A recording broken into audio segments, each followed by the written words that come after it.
I can't believe it's been 10 years. Miranda and I had been friends for a while. She had been a part of some 5K races that we did to raise money for Fanconi Anemia. My husband and I had sort of touched on the idea of moving away from that towards something else that was a little bit more meaningful for us. And we had always kind of loved this music therapist. I toyed with the idea for a while, and then one day Miranda said to me, I'd like to do a fundraiser. I said, well, I'm kind of thinking about starting this nonprofit, and here's what I want to do. And she said, okay, let's do it. We're going to raise money. It's going to go towards this. And then I went home and I Googled how to start a nonprofit in Ohio. I got the right people around me to help me. The farther along I got into it and started to hear people talk about what it meant to them and how it matched what I felt when it was happening to me, that's when I started to say, okay, now we need to really focus on what more we can do. And it became less about me. I mean, Sam's the center of everything that we do, but there's so many kids like her, and it never stops. I think that at every hospital, when they start to see the impact on the clinical side and on the psychosocial side, they want more. Evidence-based practice of using music and art interventions to achieve goals on a therapeutic setting. Physical therapy can heal your bones or your muscles, things like that. The music can heal your soul. You can get your message out through art. You can get your words out through art, or you can find a song. When you feel better, you can heal better. The music and art therapists are providing, whether it's a song or a piece of art, that they're gonna keep forever. It's gonna be their voice, particularly in the hospice and palliative care situations. For the parent, it also gives them a time to interact with their child in a much different way, in a good way or a fun way.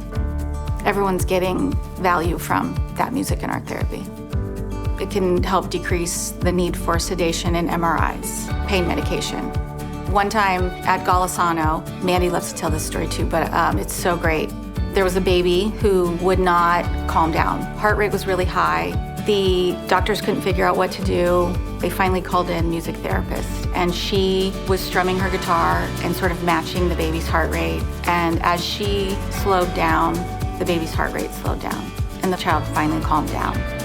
That really makes you see the clinical side to it, that it's not just going in and playing guitar. It's actually very purposeful. There's never enough music and art therapy.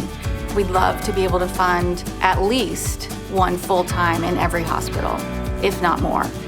The more funds we can provide, the more hours, the more smiles, the more comfort we can provide for patients and their families. Since we've started, we have impacted close to 25,000 children and families. We are now in all of the Ohio Children's Hospitals. There are 7, 2 camps for sick kids. We're also in 1 hospital in Florida. I would say from a stepping stone perspective, it was the Today Show, like a nationally recognized TV show comes and wants to do a story on you. And then I got to meet Matt Kearney. We've actually become friends and done other fundraisers together. He knows the impact of music on his own kids, and so I think it really connects with him. Gives you huge validation. We still have people who give names I don't recognize, and it's Minnesota, and you're like, oh, Today Show, that was their first donation. Well, first I want to thank Miranda. I don't think she and I ever thought that this is what it would turn into. Every person in the room who's been here over the last 10 years, some people have actually been here all 10 years, which is really, really cool. I have the most amazing team at Sam's Fans. I have the ideas, Mandy implements those and makes them happen. But the therapists are the people who really, every single day, they are the ones who are the really, really special people changing lives. I can't believe it's been 10 years. I can't wait for 10 years more. And we've got lots of work to do, so let's do it.